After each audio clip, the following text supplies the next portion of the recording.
हाल के दिनों में आप लोग लगातार एआई के बारे में सुन रहे होंगे, खबरें भी देख रहे होंगे कि एआई से नौकरियों पर कितना खतरा है, एआई के आने से लोगों का रोजगार छिन सकता है। लेकिन ये सब उन लोगों के लिए है जो दफ्तर में बैठकर तकनीकी काम करते हैं। एक आम आदमी के लिए एआई क्या है? एक चाय वाला जो सुबह से शाम तक दुकान में या ठेले पर काम करता है, एक किसान जो अपनी बेहतर फसल के लिए जी तोड़ मेहनत करता है, उन सब के लिए एआई कितना जरूरी है? क्या कोई दर्जी या मोची एआई की मदद से अपना काम कर सकता है? इन तमाम पहलुओं पर आज मैं बात करूंगी और साथ ही आपको यह भी बताऊंगी कि भारत का झुकाव एआई की तरफ क्यों बढ़ रहा है। उन देशों का भी जिक्र होगा जो काफी हद तक एआई पर निर्भर हो गए या हो रहे हैं। वहां के लोगों पर एआई किस तरह का प्रभाव डाल रहा है और क्या यह फायदेमंद है या नुकसानदायक। आज ये चर्चा का विषय इसलिए है क्योंकि दिल्ली में एआई इंपैक्ट समिट 2026 का आयोजन किया गया है। ये महज एक तकनीकी सम्मेलन नहीं है, बल्कि इस बात का सबूत है कि टेक्नोलॉजी की दुनिया में शक्ति का केंद्र पश्चिम से पूर्व की ओर खिसक रहा है। गूगल, माइक्रोसॉफ्ट और ओपन एआई जैसी दुनिया की सबसे बड़ी कंपनियों के टॉप बॉसेस अगर दिल्ली में जमा हुए हैं तो इसका मतलब साफ है, भविष्य का रोड मैप अब भारत में तैयार हो रहा है।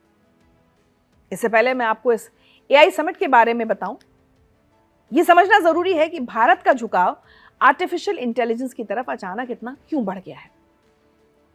सरकार और हमारे नीति निर्माता एआई को सिर्फ एक नई ऐप या सॉफ्टवेयर की तरह नहीं देख रहे हैं। उनके लिए यह समाज को बदलने का एक औजार है जिसे टूल फॉर सोशल चेंज कहा जा रहा है। हमने देखा है कि कैसे यूपीआई ने भारत में पैसे के लेन देन का तरीका पूरी तरह बदल दिया और कैसे आधार कार्ड ने पहचान को डिजिटल बना दिया। इसी सफलता को आधार बनाकर अब भारत एआई को अपने डीपीआई यानी डिजिटल पब्लिक इंफ्रास्ट्रक्चर का अगला बड़ा पिलर बनाना चाहता है। सोचिए, भारत जैसे विशाल देश में जहां आज भी कई गांवों में डॉक्टरों या अच्छे शिक्षकों की कमी है, वहां एआई क्या कर सकता है? सरकार का लक्ष्य है कि स्वास्थ्य और शिक्षा जैसी सरकारी सेवाएं एआई की मदद से देश के उस आखिरी व्यक्ति तक पहुंचे जहां तक शायद सड़कें भी मुश्किल से पहुंचती हैं। यह तकनीक अमीर और गरीब के बीच की खाई को कम करने का काम करेगी, ना कि उसे बढ़ाने का। यही वजह है कि भारत इसे केवल मुनाफे के लिए नहीं बल्कि जन कल्याण के लिए अपना रहा है। इसके अलावा इसका सीधा संबंध हमारी जेब और देश की अर्थव्यवस्था से भी है। भारत ने $5 ट्रिलियन की इकोनॉमी बनने का जो सपना देखा है, एक्सपर्ट्स का मानना है कि उसे पूरा करने में एआई इंजन की तरह काम करेगा। यहां एक शब्द समझना बहुत जरूरी है जो इस समिट में कई बार सुनाई दिया, सॉवरेन एआई यानी संप्रभु एआई। सुनने में भारी लगता है, लेकिन इसका मतलब बहुत सीधा है। हम अपने डेटा और अपनी टेक्नोलॉजी के लिए विदेशी कंपनियों के मोहताज नहीं रहेंगे। सरकार चाहती है कि भारत का डेटा भारत में ही रहे और हमारे अपने एआई मॉडल्स हो जो हमारी भाषा और संस्कृति को समझें। इस सपने को पूरा करने के लिए भारत के पास सबसे बड़ी ताकत है हमारे युवा। इसे अर्थशास्त्र की भाषा में डेमोग्राफिक डिविडेंड कहते हैं। आज दुनिया में कोडिंग करने वाले और सॉफ्टवेयर बनाने वाले सबसे ज्यादा युवा भारत में हैं। एआई को चलाने के लिए मशीनों से ज्यादा जरूरी है इंसानी दिमाग, जिसे ह्यूमन कैपिटल कहा जाता है। भारत के पास ये टैलेंट पूल दुनिया में सबसे बड़ा है। इसी टैलेंट को सही दिशा देने के लिए केंद्र सरकार ने इंडिया एआई मिशन के तहत 1000 करोड़ रुपए का भारी भरकम बजट आवंटित किया है। यह पैसा एआई रिसर्च और उन संसाधनों को जुटाने में खर्च होगा जो हमारे अपने स्टार्टअप्स को खड़ा होने में मदद करेंगे। इस समिट की गंभीरता का अंदाजा प्रधानमंत्री नरेंद्र मोदी की इस सोशल मीडिया पोस्ट से भी लगाया जा सकता है।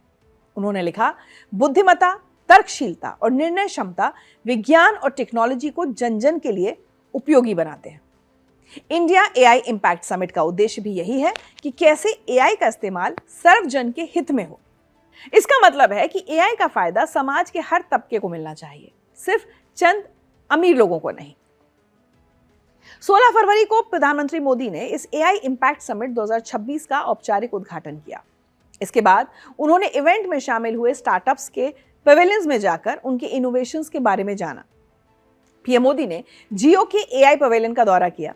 इस दौरान उन्होंने जियो के एआई आधारित मॉडल्स और सॉल्यूशंस की जानकारी ली। प्रधानमंत्री ने जियो इंटेलिजेंस, जियो संस्कृति एआई, जियो आरोग्य एआई, जियो शिक्षा और जियो एआई होम जैसे मॉडल्स देखे।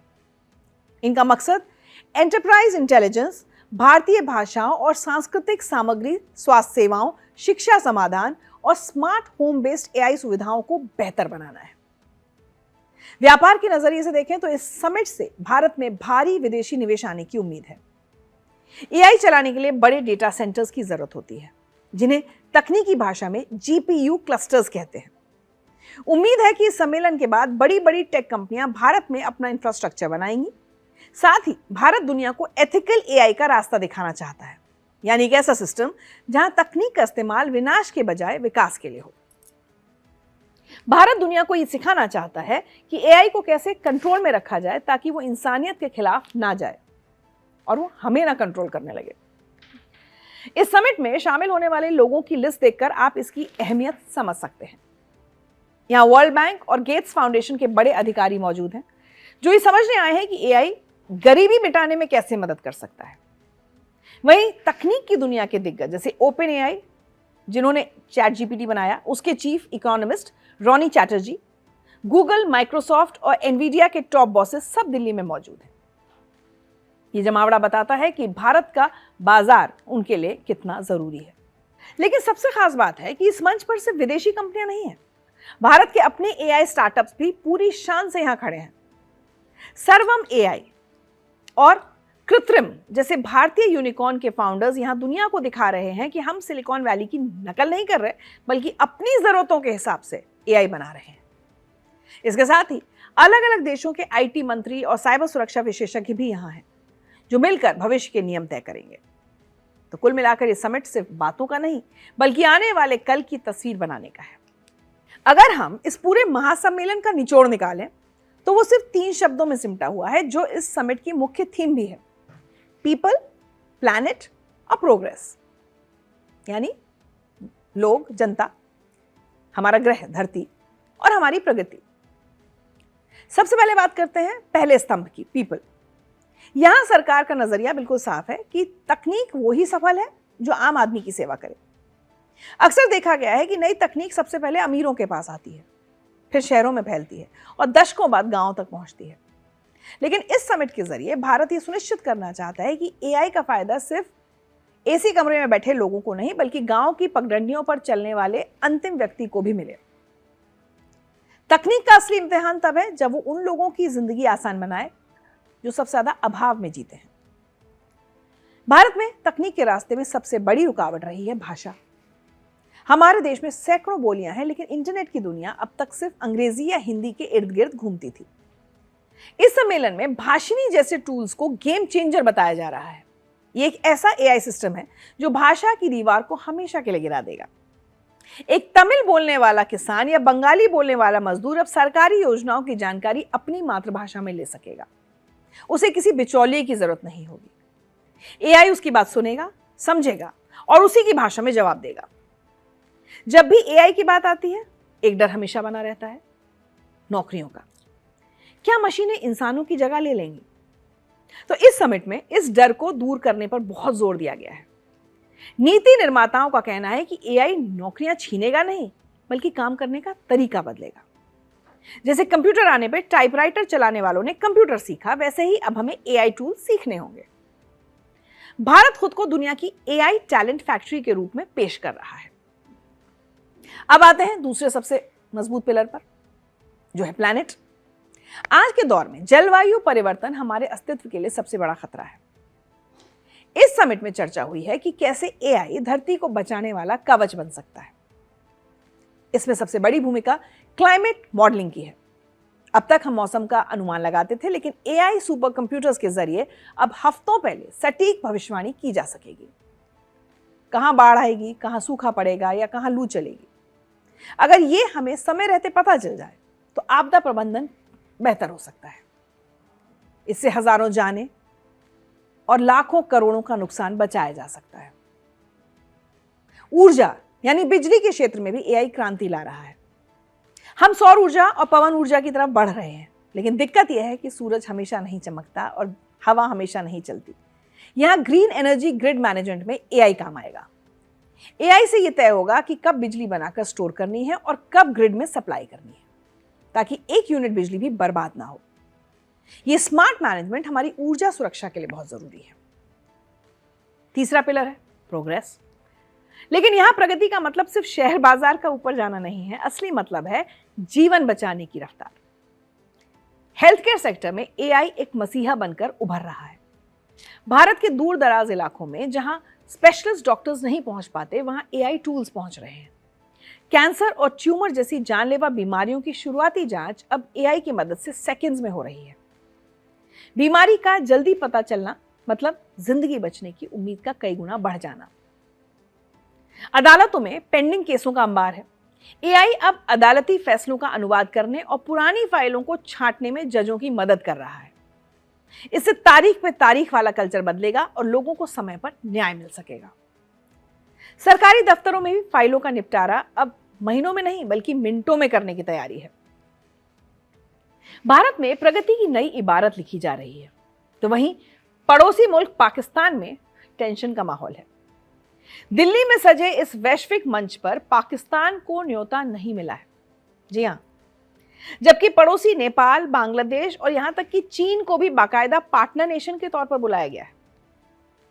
ये सिर्फ कार्ड ना भेजने की बात नहीं है, इसके पीछे बहुत गहरे कूटनीतिक और रणनीतिक कारण है।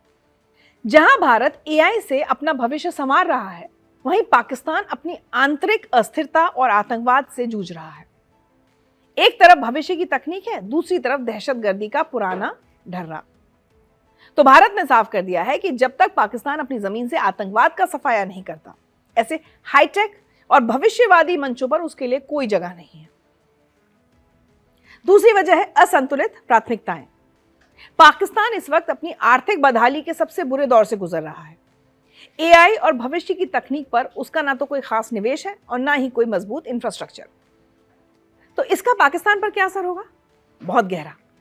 जब दुनिया के 100 से ज्यादा देश मिलकर एआई के नियम तय कर रहे हैं, भविष्य का खाका खींच रहे हैं, तब पाकिस्तान का कमरे से बाहर होना उसे तकनीक की दौड़ में दशकों पीछे धकेल देगा। ये सिर्फ आज की बात नहीं है, आने वाली पीढ़ियों के पिछड़ने की बात है। और सबसे बड़ी शर्मिंदगी की बात यह है कि चीन, जिसे पाकिस्तान अपना सदाबहार दोस्त मानता है, वो भी इस समिट में भारत के बुलावे पर शामिल है।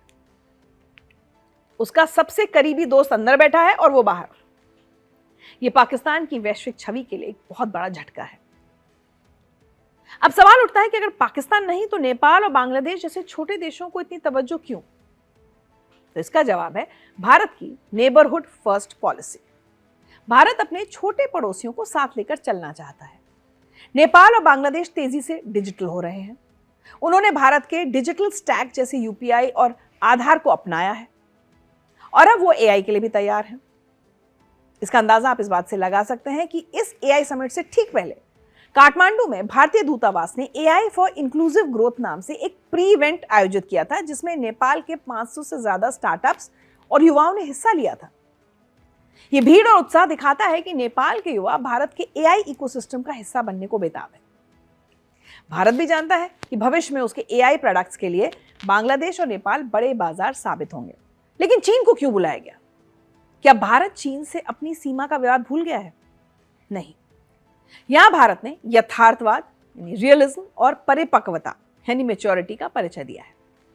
सच्चाई यह है कि एआई की दुनिया में अमेरिका के बाद चीन दूसरा सबसे बड़ा खिलाड़ी है। उसके पास डेटा और तकनीक का अंबार है।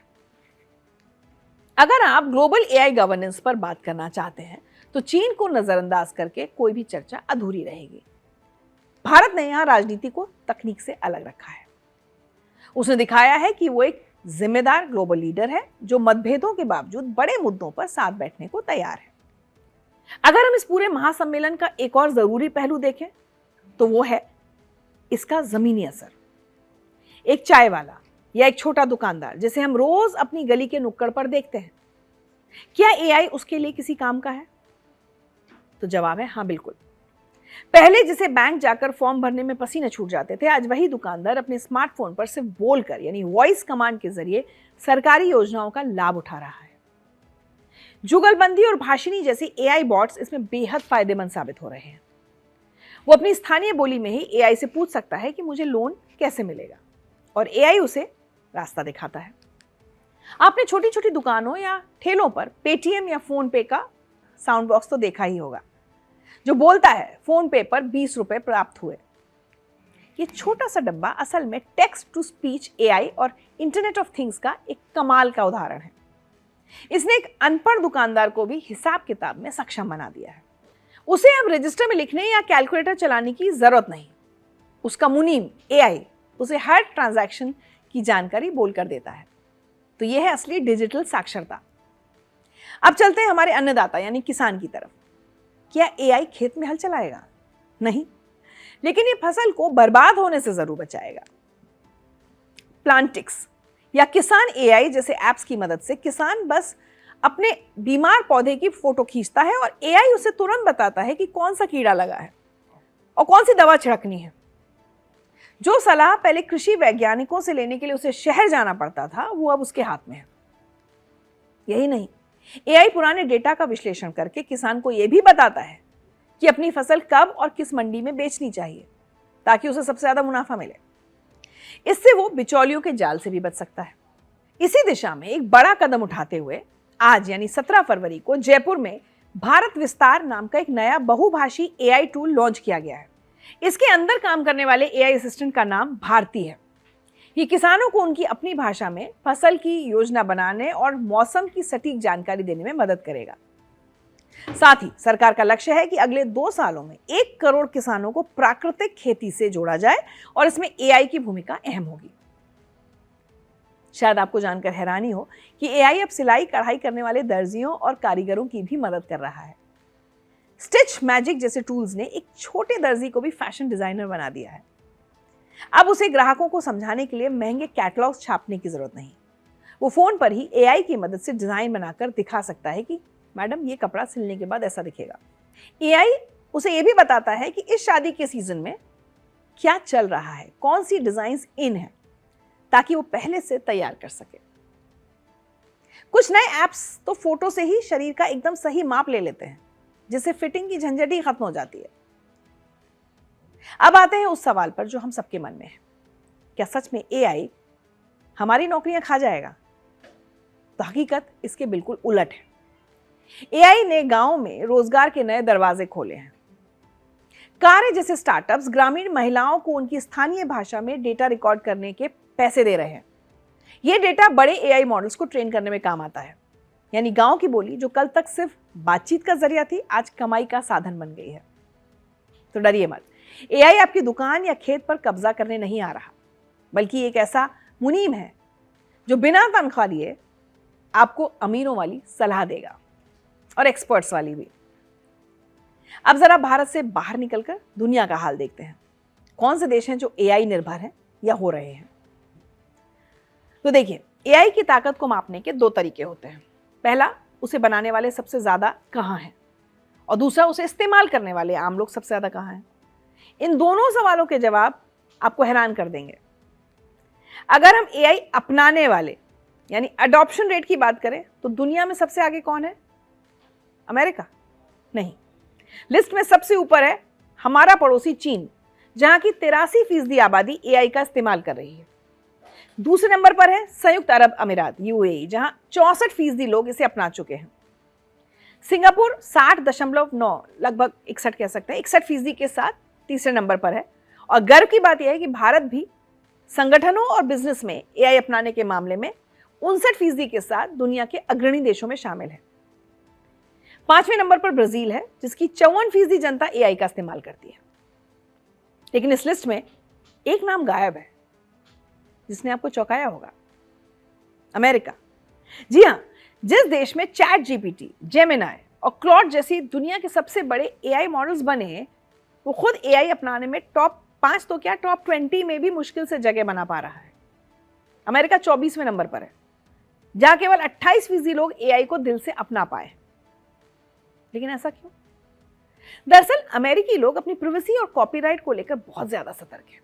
उन्हें डर है कि एआई उनका डेटा चोरी कर लेगा या उनकी कला चुरा लेगा।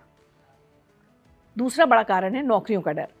अमेरिका में व्हाइट कॉलर मंदी का असर साफ दिख रहा है। वहां के राइटर, कोडर और डिजाइनर डरे हुए हैं। हॉलीवुड में हुई राइटर्स और एक्टर्स की लंबी हड़ताल इसका सबसे बड़ा सबूत थी। वहां स्टूडियो मालिक अब एआई से स्क्रिप्ट्स लिखवाने की सोच रहे हैं, जिससे इंसानी लेखकों में खौफ है। नौकरियां खत्म नहीं हो रही, लेकिन शिफ्ट हो रही हैं। जो बेसिक काम पहले फ्रेशर्स करते थे वो अब एआई कर रहा है, इसलिए नए लोगों को काम मिलने में दिक्कत जरूर हो रही है। जनता का भरोसा भी अमेरिका में कम है। ताजा सर्वे बताते हैं कि 60% अमेरिकी एआई पर भरोसा नहीं करते। उन्हें लगता है कि यह लोकतंत्र और चुनावों के लिए खतरा है। वहां के अलग अलग राज्यों ने इतने सख्त नियम बना दिए हैं कि कंपनियां खुद एआई लागू करने से डर रही हैं।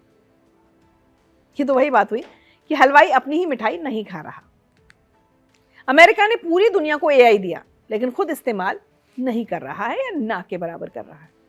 शायद उन्हें पता है कि इस तकनीक में क्या क्या खतरे छिपे हैं। अब जरा संयुक्त अरब अमीरात यूएई की तरफ देखिए।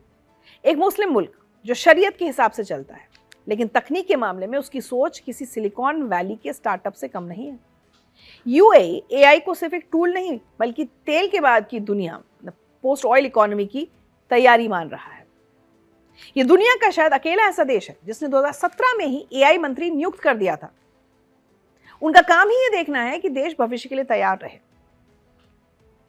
इस साल से तो यूएई अपनी कैबिनेट में ही एक एआई सिस्टम को शामिल कर रहा है, जो डेटा के आधार पर मंत्रियों को फैसले लेने में मदद करेगा।